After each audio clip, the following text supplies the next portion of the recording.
Sting, Kingston, Ohio, formerly of the police, now of Twitter trolling, said, will you admit that you were wrong about the 12-team playoff? Well, I should have responded to get further clarification on this. I'm not quite sure what I'm supposed to be admitting I was wrong about, but I have seen this flavor of question a lot. So I'm asking any of you out there, because I think maybe a slight majority of you disagreed with me on how I feel about the playoff, which is fine. But I'm trying to ask, what is it that I was allegedly wrong about here? Because I never said no one would watch. Quite the opposite. I said a lot of people would watch, which they have. I never said it wouldn't be entertaining. Quite the opposite. I said the playoff itself will be wildly entertaining.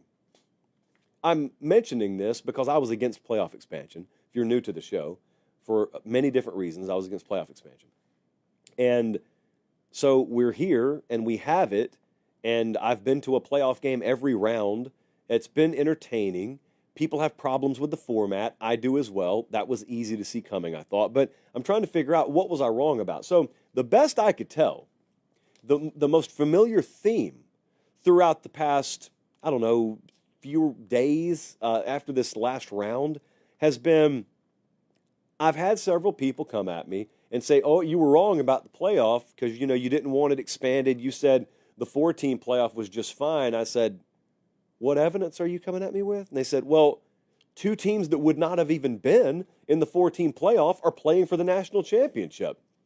And me being me, I just sit there with a blank stare like they're not done with their point. But it turns out they're done. That's the point they're trying to make. And I'm like, did you think this whole time I believed that there were never any teams outside the top 4 that could have won the national championship? Is that what you thought? I'm asking some of you because we've never really gone down this road.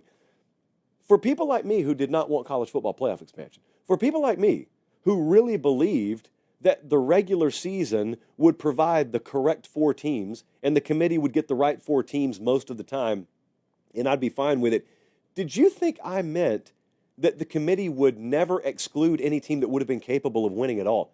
Oh, I certainly never meant that. As recently as this past year, Georgia got left out. I would have picked Georgia to win the whole thing if they were in the 4-team playoff, but they weren't. And I was okay with them not being in.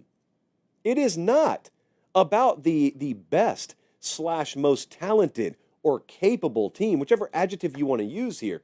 It's always been about the most deserving team for me, as long as, this is a great big caveat, as long as we are defining deserving the right way. Because I'm not part of the you are what your record says you are crowd. So that is not how we define most deserving. But largely, I thought the committee had gotten it right. There were a few argument points, but I thought largely they had gotten it right. Guys, I was never sitting here thinking to myself, everybody who's been put in the 4-team format, those are the only teams that could have won it. There's several years Bama got left out. They could have won it. Georgia last year could have won it. That's not the point. The point was always, do they deserve a shot to win it? And based on regular season results in years like last year, even up to and including a conference championship result, I was okay with a very capable team being left out, like Georgia. In the past, I was very fine with a capable team in 2022, like Alabama, being left out. Nick Saban sitting there at the end of the day saying, but we'd be favored against everyone. Well, that doesn't matter.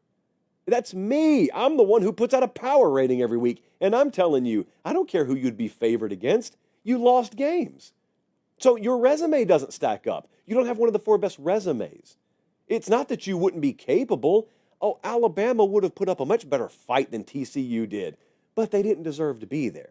So Ohio State and Notre Dame making it to the title game proves nothing, at least in my mind, about how flawed my argument has been.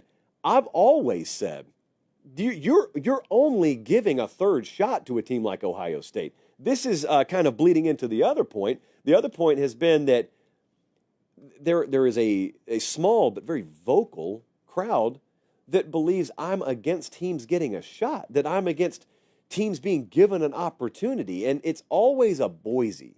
It's always a little guy that I'm allegedly wanting to slam the door in the face of. It's not that. I'm a realist. I know they're never going to win a title, but that's a dirty phrase. We can't even tell the truth on that front. But what I have said is you're going to have a lower tiered seed make a run to win a title. It won't always be the top four. It won't always be the top four. The difference is when a 7 or an 8 seed or whatever makes a run, it's going to be Ohio State. It's going to be LSU. It's going to be Tennessee. It's going to be something like that. So if that's what you want to do, then we just look at the sport differently. That's okay. I've just never been a fan of viewing college football as a postseason sport. I've wanted to view it as a regular season sport. Case in point, Ohio State loses to Oregon. That's okay. In any year, BCS, 4-team playoff, if they didn't lose again, they probably would have been in. They definitely would have been in a 4-team playoff if they didn't lose again. But they went and lost to Michigan. In my mind, that right there is cause to keep you out of a tournament that is trying to determine the national champion, unless the field gets bigger. And if the field gets bigger, like it did, then you do deserve to be in. But what we've done in the aggregate is we have greatly devalued the results of those regular season games. Now, many of you are okay with that. I'm not a big fan of it, but that doesn't make you bad and me good, or vice versa. It just means that we view the sport through a different lens, which is okay. But the question to me was, do you think you were wrong about the playoff? No. I feel how I feel. I felt how I felt. Nothing's really changed. But I also said, if you'll remember this at the preseason, I said, you're not going to learn anything about the expanded playoff for a few years. The reason is because it takes a few examples. It takes a few rides through this before we recondition ourselves. I think where the rubber meets the road on that argument is right now, I got several buddies who were fans of playoff expansion.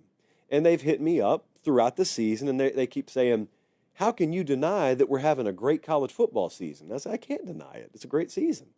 We've had many great seasons before. I'm not sure how you're attributing playoff expansion to how great this season is. And they said, well, but there are so many more games with meaning attached to them. Now, I'm not even going to go on my soapbox about how we've bastardized the phrase meaningful game to coincide with having a playoff implication sticker on it.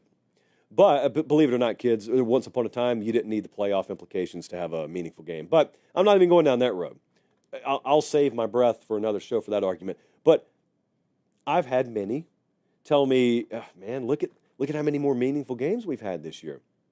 Well, that's true.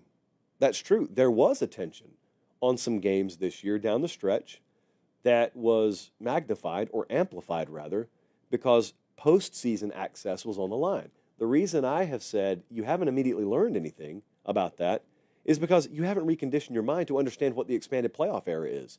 So case in point, if you watched SMU down the stretch, you were watching their games knowing, boy, there's playoff implications on this. And there were. I was drawn in as well. There were. But then you watched SMU go and get blown out in the first round. You watched Boise play a very imperfect Penn State and still get largely handled when they finally had their shot in the playoff. This is not a knock on those teams. My point I'm trying to make is, okay, so now you got version 1 of the playoff, and you learned that those lower tiered teams, no matter what they're seeded, didn't stand much of a shot, as it turned out, in the playoff, first or second round. You will now apply that to next year. You'll slightly start to recalibrate your thinking about how the playoff works, okay? So let's say we get duplicate results next year. Because so far, favorites, I think, have won like every game, or just about every game. So let's say it plays out again next year. It may not, but if it does, then you further calibrate your expectation. And by year 3, if this year's example becomes a trend or becomes a norm, what you start to tell yourself is, all right, I got this 3-loss team here. Clemson, for example, or someone like that this past year. I mean, they faltered multiple times this year. They are technically playing a game that if they win could secure them the 11 seed. But do I really view this game through a lens of maximum importance just because there's a playoff implication sticker on it when I know good and well what's going to happen to this team when they make it? How will your mentality have changed? You can answer that for yourself. I'm just saying, if we start to get case study after case study of blowout, then, in the early rounds at least, then I think maybe you may view those meaningful games that expansion in the playoff has brought us a little bit differently. And my contention has always been, once you go down that slippery slope, there's no coming back. And what you've done is you have taken some of the meaning away from the games featuring teams capable of winning it, i.e. Ohio State. They can lose multiple games and still be in. Georgia could lose multiple games this year and still be in. You've removed some of the importance from those games to arbitrarily place new importance on games featuring teams that won't be capable of winning the whole thing. 0 times out of 10 was Boise or SMU going to win the whole thing this year. But because they got a shot, quote unquote, at least in the first version of the playoff, we were all enamored. I'm merely suggesting it may not always be that way. You know, like, for example,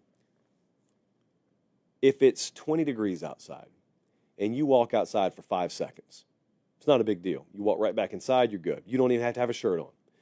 If you walk out there for an hour, it feels a little bit different. And so all that is your body becoming conditioned to how cold it is outside. It didn't have time if you stood out there for 5 seconds. We have not become reconditioned to what expansion in the playoff really is because we're not even through version 1.0 of it. That's all I'm saying.